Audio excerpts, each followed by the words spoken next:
para ibu dan bapak, para suster, kaum muda, remaja dan anak-anak yang terkasih, khususnya para calon penerima sakramen Krisma yang berbahagia.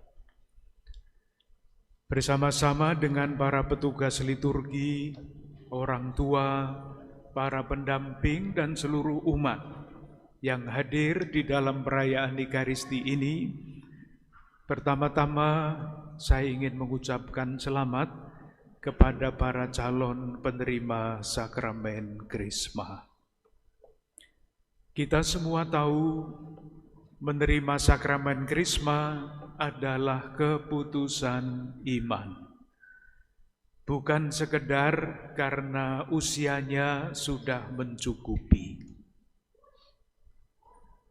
Yang dimaksud dengan menerima dengan keputusan iman adalah selalu berusaha untuk memberi tempat dan kesempatan kepada Roh Kudus untuk mendampingi dan memimpin hidup kita. Sehingga keputusan-keputusan yang kita ambil di dalam hidup kita, baik yang kecil maupun yang besar, tidak sekedar kita ambil berdasarkan pertimbangan-pertimbangan pribadi kita, tetapi melibatkan Roh Kudus agar keputusan-keputusan kita itu sesuai dengan kehendak Tuhan. Tandanya apa kalau seseorang membiarkan Roh Kudus memimpin hidupnya? Salah satu tanda yang paling gampang adalah ini. Kalau kita di dalam pilihan-pilihan hidup kita tidak sekedar memilih yang gampang atau yang menyenangkan, tetapi selalu berusaha untuk memilih yang baik dan yang benar, meskipun tidak gampang. Itu tandanya. Contohnya yang gampang itu yang seperti apa? Kita bisa mengambil salah satu kalimat di dalam Injil. Yang gampang itu bunyinya begini. Kasihilah sesamamu, bencilah musuhmu. Itu gampang, membenci orang itu gampang. Yang baik dan yang benar itu seperti apa?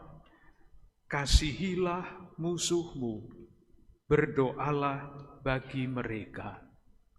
Itu tidak gampang, tetapi baik dan benar. Sementara membenci musuh itu gampang dan seringkali menyenangkan.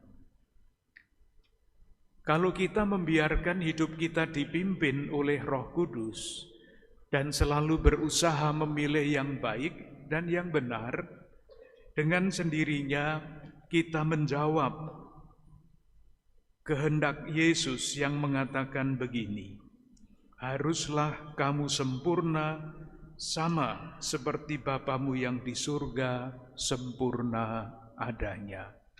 Kita menjadi semakin sempurna kalau memilih hidup yang baik dan yang benar. Saudari-saudaraku yang terkasih, sebetulnya untuk memasuki masa Prapaskah, hari Rabu yang akan datang, itu hari Rabu Abu, saya menulis surat gembala untuk umat Katolik di Keuskupan Agung Jakarta. Tetapi kalau saya baca rasanya lucu. Saya yang menulis, saya yang membaca, dan lama. Oleh karena itu saya hanya ingin menyampaikan pesan-pesan pokoknya. Pesan pokok itu kembali lagi saya hubungkan dengan yang tadi sudah saya katakan.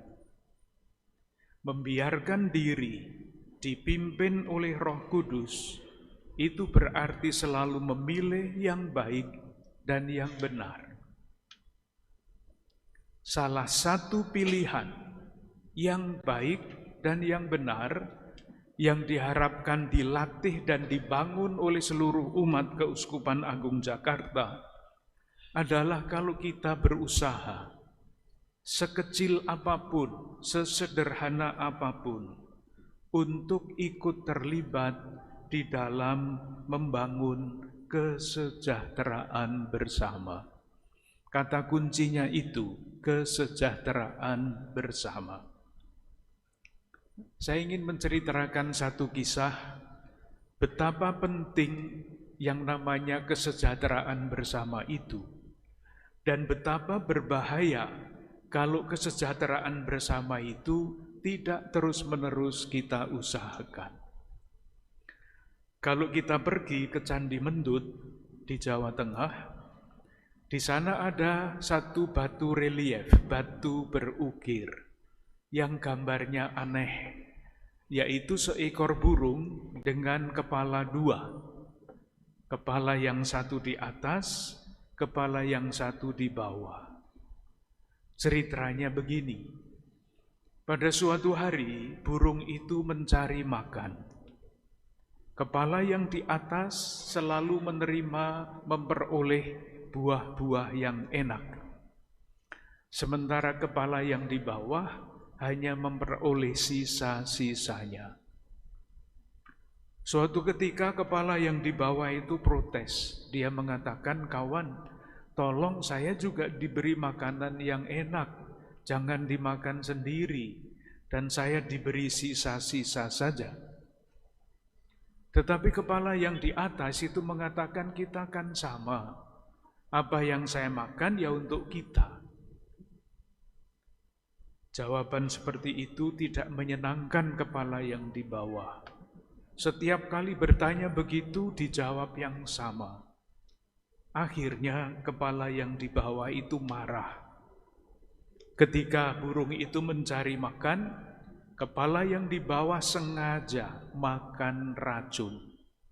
Matilah burung itu. Pelajaran yang sangat bagus diwariskan oleh nenek moyang kita untuk selalu berbagi. Karena kalau tidak, yang tidak kebagian apa-apa pada suatu ketika akan marah dan merusak.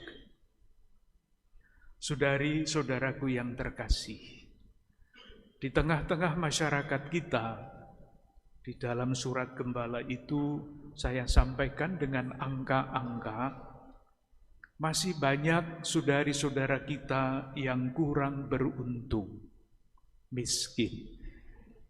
Jumlahnya hampir 30 juta, tidak sedikit. Saudara-saudara kita yang kehilangan atau tidak mempunyai pekerjaan juga banyak. Sementara itu, tidak sedikit juga saudara-saudara kita sesama warga bangsa yang menggunakan kesempatan seperti itu untuk kepentingannya sendiri.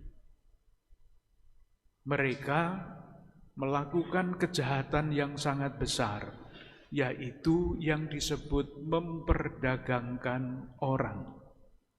Kalau memperdagangkan barang itu biasa, tetapi memperdagangkan orang yang korbannya adalah saudara-saudara kita yang kurang berdaya, ini adalah kejahatan kemanusiaan yang besar. Pertanyaannya, di tengah-tengah keadaan yang seperti ini dan justru lebih kompleks, kita umat Katolik bisa berbuat apa?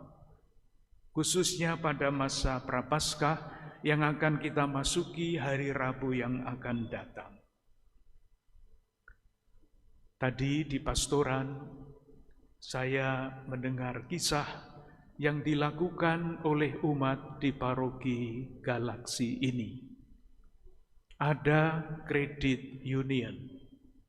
Kredit union adalah salah satu bentuk pelayanan untuk kebaikan bersama. Ada juga istilah guyub. Itu bahasa Jawanya berarti rukun. Tetapi ternyata itu adalah singkatan gerai, usaha, pemberdayaan umat San Bartu. Untuk apa dibangun guyub? Dalam rangka membangun dan mengembangkan kebaikan kesejahteraan bersama itu. Di paroki lain ada gerakan yang namanya jimpitan. Misalnya, kalau di dalam satu keluarga setiap hari menanak nasi 1 kilogram, dikurangi. Yang 1 ons dijimpit, artinya diambil, kemudian dikumpulkan di paroki untuk disumbangkan kepada tempat-tempat lembaga-lembaga yang kurang. Gerakan-gerakan kecil.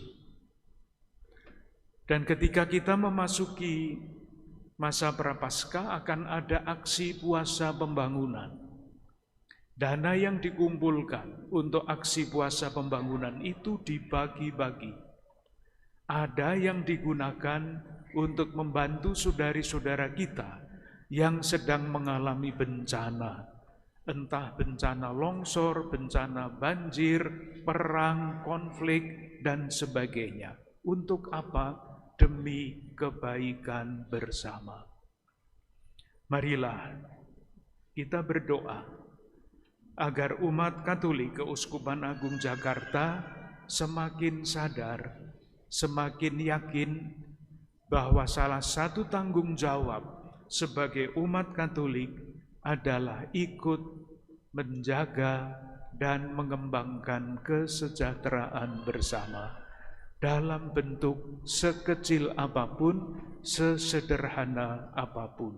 Ini tanda bahwa kita memang membiarkan Roh Kudus memimpin hidup kita.